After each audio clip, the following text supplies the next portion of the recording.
ಚುನಾಯಿತ ಪ್ರತಿನಿಧಿಗಳು ಈ ರಾಷ್ಟ್ರದ ಪ್ರಧಾನಮಂತ್ರಿ ನಮ್ಮ ಸೇವಕ, ಸೇವೆ ಮಾಡ್ತಾ ಇದ್ದಾರೆ. ಅವರು ಈ ದೇಶದ ಪ್ರಧಾನಮಂತ್ರಿಗಳು ನಮ್ಮ ಸೇವೆ ಮಾಡ್ತಾ ಇದ್ದಾರಾ? ಈ ರಾಜ್ಯದ ಮುಖ್ಯಮಂತ್ರಿಗಳು ನಮ್ಮ ಸೇವೆ ಮಾಡ್ತಾ ಇದ್ದಾರಾ? ಯಾರು ಸೇವೆ ಮಾಡ್ತಾ ಇಲ್ಲ. ಅವ್ರು ಮಾಡ್ತಾ ಇರೋದೇನು? ಸ್ವಯಂ ಸೇವೆ ಮಾಡ್ತಾ ಇದ್ದಾರೆ. ಸ್ವಯಂ ಸೇವೆ, ಕುಟುಂಬದ ಅಭಿವೃದ್ಧಿ, ವೈಯಕ್ತಿಕ ಲಾಭ, ಪಕ್ಷದ ಹಿತದೃಷ್ಟಿ, ಅವ್ರು ಕಿಕ್ ಬ್ಯಾಕ್ ಕೊಡ್ತಕ್ಕಂಥವ್ರಿಗೆ ಯೋಜನೆಗಳನ್ನ ಕೊಡ್ತಕ್ಕಂಥ ವ್ಯವಸ್ಥೆಗಳು ಇರೋ ಕಾರಣಕ್ಕೋಸ್ಕರವಾಗಿ ಇಂಥ ಯೋಜನೆಗಳನ್ನ ನಾವು ವಿರೋಧ ಮಾಡಬೇಕಾಗ್ತದೆ.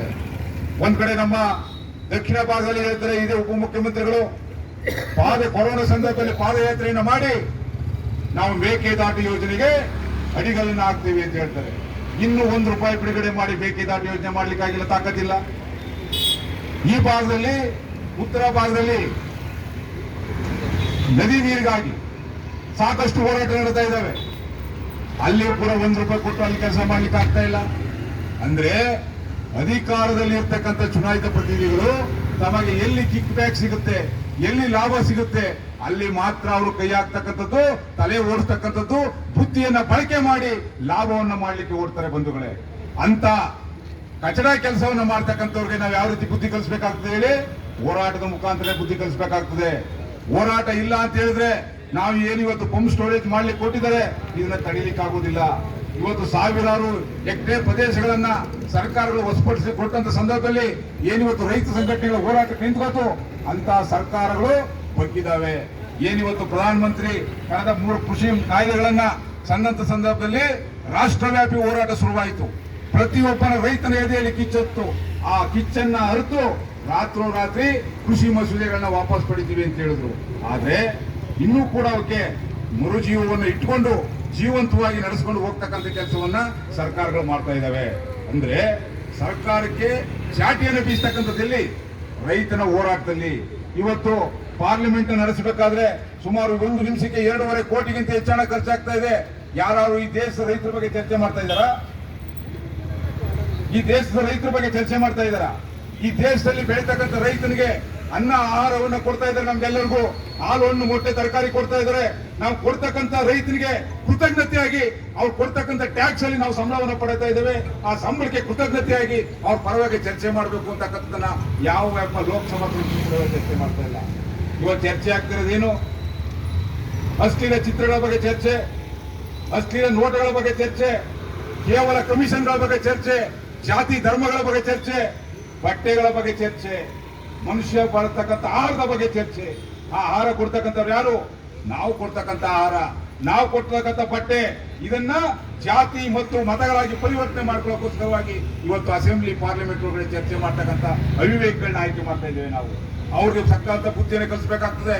ಇವತ್ತು ಅವರೆಲ್ಲರೂ ಕೂಡ ಇವತ್ತು ಏನು ಚುನಾಯಿತ ಪ್ರತಿಗಳಿದ್ದಾರೆ, ನಮ್ಮ ಗುಲಾಮರಾಗಿ ಕೆಲಸ ಮಾಡಬೇಕಾದವರು ಗುಲಾಮರು ಇವತ್ತು ನಮ್ಮೆಲ್ಲರನ್ನು ಕೂಡ ನಮ್ಮ ಜೊಟ್ಟನ್ನು ಹಿಡಿದು ನಮಗೆ ಬೇಕಾದಂತ ವಿರೋಧ ಆದಂತ ಯೋಜನೆಗಳನ್ನ ಜಾರಿ ಮಾಡಿ ನಮ್ಮ ಮೇಲೆ ಚಪ್ಪಡಿ ಹೇಳಲಿಕ್ಕೆ ಹೊರಟಿದ್ದಾರೆ. ಅಂತ ಚಪ್ಪಡಿ ಹೇಳಿರ್ತಕ್ಕಂಥವು ಎಲ್ಲವೂ ಕೂಡ ಇವತ್ತು ಸರಾವತಿಯ ಸ್ಟೋರೇಜ್ ಅಲ್ಲಿ ಇಟ್ಟಿರ್ತಕ್ಕಂಥ ಹೋರಾಟದ ಮುಂದೆ ಇಟ್ಟಿರ್ತಕ್ಕಂಥ ಶವಕ್ಕೆ ಸಮಾನರು. ಆ ಶವಕ್ಕೆ ಸಮಾನರಾಗಿರ್ತಕ್ಕಂಥ ವಿರೋಧಿ ಹೇಳಿಕೆಗಳನ್ನ ಕೊಡ್ತಕ್ಕಂಥವ್ರು ಏನಿವತ್ತು ಇಂಧನ ಸಚಿವರಿದ್ದಾರೆ. ಏನ್ರಿ ಇಂಧನ ಸಚಿವರೇ, ನೀವು ಒಂದು ಕಿಕ್ ಬ್ಯಾಕ್ ಅನ್ನು ಪಡೆದಿರೋ ಗೊತ್ತದ್ದು ನಮಗೆ ಗೊತ್ತಿಲ್ಲ. ಈ ಯೋಜನೆಗೆ ಇಷ್ಟೊಂದು ಕಾಳಜಿಯನ್ನು ವಹಿಸಬೇಕಾದ್ರೆ, ಇಷ್ಟೊಂದು ಆದರಣವಾಗಿ ನೀವು ಇಲ್ಲಿ ಜಾಗೃತಿಯನ್ನು ಉಂಟು ಮಾಡಬೇಕಾದ್ರೆ ಇಲ್ಲಿ ಸಾಕಷ್ಟು ಜನ ವಿರೋಧ ಮಾಡ್ತಾ ಇದ್ದೇವೆ. ಈ ಒಂದು ಪಂಪ್ ಸೆಟ್ ಲೈನ್ ಹಾಕೊಂಡು ನೀವು ಹೋಗ್ತು ಅಂತ ಹೇಳಿದ್ರೆ ಈ ಲೈನ್ ಅಲ್ಲಿ ಎಷ್ಟು ಲಕ್ಷಾಂತರ ಕುಟುಂಬಗಳು ಬೀದಿ ಪಾಲಾಗ್ತವೆ. ಲಕ್ಷಾಂತರ ಕುಟುಂಬಗಳು ಕೃಷಿ ಮಾಡ್ತಕ್ಕಂಥವು ಬೀದಿಗೆ ಬರ್ತಕ್ಕಂಥದ್ದಿದೆ. ಇದ್ರ ಬಗ್ಗೆ ಜಾಗೃತಿ ಇದೆಯಾ? ಸರ್ಕಾರ ಇದ್ರ ಬಗ್ಗೆ ಮಾಹಿತಿ ಇದೆಯಾ?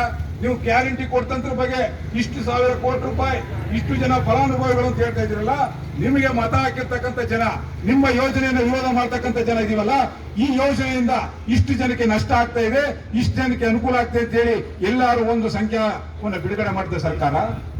ಒಂದು ಸಂಖ್ಯಾವನ್ನು ಬಿಡುಗಡೆ ಮಾಡ್ಲಿಕ್ಕೆ ಆಗ್ತದೆ ಸರ್ಕಾರಕ್ಕೆ, ಎಲ್ಲೂ ಬಿಡುಗಡೆ ಮಾಡಕ್ಕಾಗ್ತಾ ಇಲ್ಲ. ಯಾಕೆ ಅಂತ ಹೇಳಿದ್ರೆ ಆ ಸಂಖ್ಯೆಯನ್ನ ಬಿಡುಗಡೆ ಮಾಡಿದ್ರೆ ಇಲ್ಲಿರ್ತಕ್ಕಂಥ ಮತದಾರರು, ಸಾರ್ವಜನಿಕರು ಮೆಟ್ ತಗೊಂಡು ಹೊಡಿತಕ್ಕಂಥ ಪರಿಸ್ಥಿತಿ ಬರ್ತದೆ.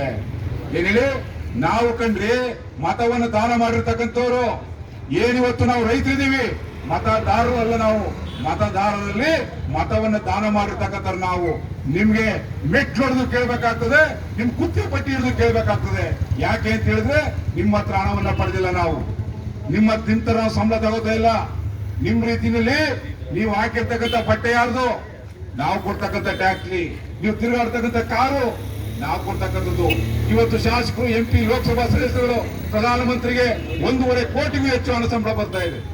ಒಬ್ಬ ಪ್ರಧಾನಮಂತ್ರಿ ಸೇವಕನಾಗಿರ್ತಕ್ಕಂಥವ್ರಿಗೆ 1.5 ಕೋಟಿಗೂ ಹೆಚ್ಚು ಸಂಬಳ ಬರ್ತಾ ಇದೆ.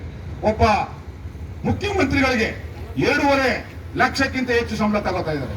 ಅದಲ್ಲಪ್ಪ, ನಮ್ ದರ್ಶನ್ ಪುಟ್ಟಣ್ಣವ್ರನ್ನ ಕೇಳಿ, ಟೆಲಿಫೋನ್ಗೆ ಒಬ್ಬೊಬ್ಬ ಶಾಸಕರು 20,000 ರೂಪಾಯಿ ಬಿಲ್ ತಗೋತಾರೆ. ಟೆಲಿಫೋನ್ ಮಾಡ್ಲಿಕ್ಕೆ ಟೆಲಿಫೋನ್ ಶುಲ್ಕ ಅಂತ ಹೇಳಿ, ಭತ್ಯೆ ಅಂತ ಹೇಳಿ 20,000 ರೂಪಾಯಿ ತಗೋತಾರೆ. ಎಲ್ರಿ 20,000 ರೂಪಾಯಿ ಖರ್ಚು ಮಾಡ್ತಾರ? 20,000 ರೂಪಾಯಿ ಎಲ್ಲಿ ಖರ್ಚಾಗ್ತದೆ ಅವ್ರಿಗೆ? ಆದ್ರೂ ಕೂಡ ಇಷ್ಟೆಲ್ಲ ಮೋಸ ಮಾಡಿ, ಇಷ್ಟೆಲ್ಲ ಹಗಲು ದರೋಡೆಯನ್ನು ಮಾಡಿದ್ರು ಕೂಡ ಎಲ್ಲರೂ ಕೂಡ ಸೇರ್ಕೊಂಡು ಇನಾನಿಮಸ್ ಆಗಿ ಮಾಜಿ ಶಾಸಕರು, ಹಾಲಿ ಶಾಸಕರು, MLCಗಳು ಒಂದೇ ದಿನದಲ್ಲಿ 1 ಲೈನ್ ಉತ್ತರದಲ್ಲಿ ಅವರ ಸಾರಿಗೆ ಸಂಬಳವನ್ನು ಹೆಚ್ಚಿಗೆ ಮಾಡಿಕೊಂಡ್ರು. ವಿಧಾನಸಭಾ ಅಧಿವೇಶನದಲ್ಲಿ 1 ನಿಮಿಷದಲ್ಲಿ ಅವರ ಸಾರಿಗೆ ಸಂಬಳವನ್ನು ಹೆಚ್ಚು ಮಾಡಿಕೊಂಡ್ರು. ಆದ್ರೆ ರೈತನ ಕೃಷಿಗೆ ಬೇಕಾದಂತ ಮೂಲ ಸೌಕರ್ಯದ ಒತ್ತುಗಳ ಬಗ್ಗೆ ಚರ್ಚೆ ಮಾಡಲಿಕ್ಕೆ 1 ನಿಮಿಷವನ್ನ ವೆಚ್ಚ ಮಾಡಲಿಲ್ಲ ಅವರು. ರೈತರಿಗೆ ಇವತ್ತು ನಷ್ಟ ಆಗ್ತಾ ಇದೆ. ಅದರ ಬೆಳೆದಂತ ಬೆಳೆಗಳಿಗೆ ವೈಜ್ಞಾನಿಕವಾದಂತ ಬೆಲೆಯನ್ನು ರೂಪಿಸಬೇಕು, ಮಾರುಕಟ್ಟೆಯನ್ನು ಕಲ್ಪಿಸಬೇಕು. ಅದಕ್ಕೆ ಕೃಷಿಗೆ ಮೂಲ ಸೌಕರ್ಯ ಬೇಕಾದಂತ ವೈಜ್ಞಾನಿಕವಾದಂತ ವಿಚಾರಗಳ ಚರ್ಚೆ ಮಾಡಲಿಕ್ಕೆ 1 ನಿಮಿಷ ಚರ್ಚೆ ಮಾಡಲಿಲ್ಲ ಯಾವ MLAಗಳು. ಆದ್ರೆ ಅವ್ರು ಏನ್ ಹೇಳ್ತಾ ಇದಾರೆ? ನಾವು ಚುನಾಯಿತ ಪ್ರತಿನಿಧಿಗಳೇ, ನಿಮಗೆ ನಮ್ಮ ಒಂದು ಎಚ್ಚರಿಕೆ ಗಂಟೆ ಇದೆ. ರೈತ ವಿರೋಧಿಯಾಗಿ ನಡೆದಂತ ಗುಂಡರಾಯನ್ ಸರ್ಕಾರ ಉಳಿಲಿಲ್ಲ. ರೈತರಿಗೆ ವಿರೋಧಿ ಮಾಡಿದಂತ ಗುಂಡರಾಯನ್ ಸರ್ಕಾರ ಗುಂಡಾಪಾಲಾಗೋಯ್ತು. ಇನ್ನು ನೀವ್ಯಾವ ಲೆಕ್ಕ ಇದೆ ನಮ್ಗೆ? ನಿಮ್ಮನ್ನ DK ಶಿವಕುಮಾರ್ ಹೇಳ್ತಾರೆ ಒಂದ್ ಕಡೆ, ರೈತರು ಹೋರಾಟಗಾರರು ಕೇವಲ ಬರೀ ಧಿಕ್ಕಾರ ಕೂಗ್ತಕ್ಕಂಥದ್ದು ಮಾತ್ರ ಸಾಧ್ಯ, ಮತ್ತೇನು ಮಾಡ್ಲಿಕ್ಕಾಗಲ್ಲ ಅಂತೇಳಿ. ಮಿಸ್ಟರ್ DK ಶಿವಕುಮಾರ್, ನಿಮ್ಮ ಕುರ್ಚಿಯನ್ನ ಕಿತ್ತು, ಕಾಲನ್ನ ಪ್ರತಿಯೊಂದನ್ನು ಕಿತ್ತು ಬೀದಿಗೆ ತರ್ತಕ್ಕಂಥ ಪರಿಸ್ಥಿತಿ ಇಲ್ಲಿ ನಮಗೆ ಗೊತ್ತಿದೆ. ರೈತರಿಗೆ ನಮಗ್ ತಾಕತ್ತಿದೆ ರೀ. ಯಾಕೆ ಅಂತ ಹೇಳಿದ್ರೆ, ನಿಮ್ ರೀತಿ ನಾವು ಸಂಬಳ ತಗೊಳ್ಳಲ್ಲ, ನಿಮ್ ರೀತಿ ನಾವು ಗಿಂಬಲ ತಗೊಳ್ಳಲ್ಲ. ನಾವು ಸ್ವಂತವಾಗಿ ದುಡಿತೀವಿ, ಸ್ವಂತವಾಗಿ ತಿಂತೀವಿ. ನಮ್ಗೆ ಸ್ವಯಂ ಪ್ರೇರಿತವಾಗಿರ್ತಕ್ಕಂಥ ನಮ್ಗಿರ್ತಕ್ಕಂಥ ತಾಕತ್ತು, ಗತ್ತು ನಿಮ್ಗೆಲ್ರಿ ಬರ್ತದೆ? ನೀವೆಲ್ಲರೂ ಕೂಡ ನಮ್ ಗುಲಾಮರು. ಚುನಾಯಿತ ಪ್ರತಿನಿಧಿಗಳಾಗಿರ್ತಕ್ಕಂಥ ನೀವು ಶಾಸಕರುಗಳು, ಮಂತ್ರಿಗಳು, MLAಗಳು ರೈತ ವರ್ಗದ ಗುಲಾಮರಾಗಿ ಕೆಲಸ ಮಾಡಬೇಕಾದವರು. ನೀವು ಇವತ್ತು ಅಧಿಕಾರದ ಮತದಲ್ಲಿ ಏನೋ ಮಾತಾಡ್ಬೋದು, ಮುಂದೆ ಒಂದೊಂದು ದಿನ ನಮ್ಮ ಮನೆ ಹತ್ರ ಬರ್ತಿರಲ್ಲ, ಆ ದಿನಕ್ಕೆ ನಾವೆಲ್ಲ ಉತ್ತರ ಕೊಡಬೇಕಾಗ್ತದೆ. ಏನಿವತ್ತು ಸಾಗರದ ವ್ಯಾಪ್ತಿಯಲ್ಲಿ ಬರ್ತಕ್ಕಂಥ ಚುನಾಯಿತ ಪ್ರತಿನಿಧಿಗಳು ಬದುಕಿಲ್ವೇ? ಜೀವಂತವಾಗಿಲ್ವೇನ್ರಿ? ಜೀವಂತವಾಗಿದ್ರೆ ಈ ಸಾಗರ ಚಂದ ಮತವನ್ನೇ ಅವರು ಪಡ್ಕೊಂಡಿದ್ರೆ, ನಿಜವಾಗ್ಲೂ ಅನ್ನ ತಿಂತಿದ್ರೆ ಮೊದಲು ಅವ್ರು ಬಂದು ಈ ಚಳುವಳಿಯಲ್ಲಿ ಭಾಗವಹಿಸಬೇಕಾಗಿತ್ತು. ಯಾಕೆ ಅಂತ ಹೇಳಿದ್ರೆ, ಅವ್ರು ನಿಜವಾಗೂ ಬದುಕಿದ್ರೆ ಈ ಸಾಗರ ಮತ್ತು ಶಿವಮೊಗ್ಗದ ವ್ಯಾಪ್ತಿಯಲ್ಲ, ಇಡೀ ರಾಜ್ಯದಲ್ಲಿ ಎಲ್ಲ ರೈತ ವರ್ಗಕ್ಕೆ ಆಗ್ತಕ್ಕಂಥ ಅನಾನುಕೂಲದ ಬಗ್ಗೆ ಅವರು ಜಾಗೃತಿಯನ್ನುಂಟು ಮಾಡಬೇಕಾಗಿತ್ತು. ಎಲ್ಲೋ ಕೂತು ನಾವು ನಿಮ್ ಪರ ಇದೀವಿ ಅಂತ ಹೇಳಿದ್ರೆ ನಿಮ್ಮನ್ನ ನಂಬೋದಿಲ್ಲ. ಇಂಥ ನರಿ ಬುದ್ಧಿ ನಮಗೆ ಬೇಕಾಗಿಲ್ಲ, ಇಂಥ ಗಿರಿಪಾಠದ ಹೇಳಿಕೆಗಳು ಬೇಕಾಗಿಲ್ಲ. ಬನ್ನಿ, ರಸ್ತೆಗೆ ಬಂದು ನೀವು ಕೂಡ ನಮ್ಮ ಜೊತೆ ಕೈ ಜೋಡಿಸಿ, ಏನಿವತ್ತು ಶರಾವತಿ ಬ್ಯಾರೇಜ್ ಇದೆ ಅದ್ರ ವಿರುದ್ಧವಾಗಿ ಕೈ ಜೋಡಿಸೋಣ, ಹೋರಾಟ ಮಾಡೋಣ. ಯಾಕೆ ಅಂತ ಹೇಳಿದ್ರೆ ಸಮಯದ ಅಭಾವ ಇರೋದ್ರಿಂದ ನಾನು ನನ್ನ ಮಾತನ್ನ ವಿರಾಮ ಹೇಳ್ತಾ ಇದ್ದೇನೆ. ಮುಂದಿನ ದಿನಗಳಲ್ಲಿ ಏನ್ ನೀವು ಹೋರಾಟ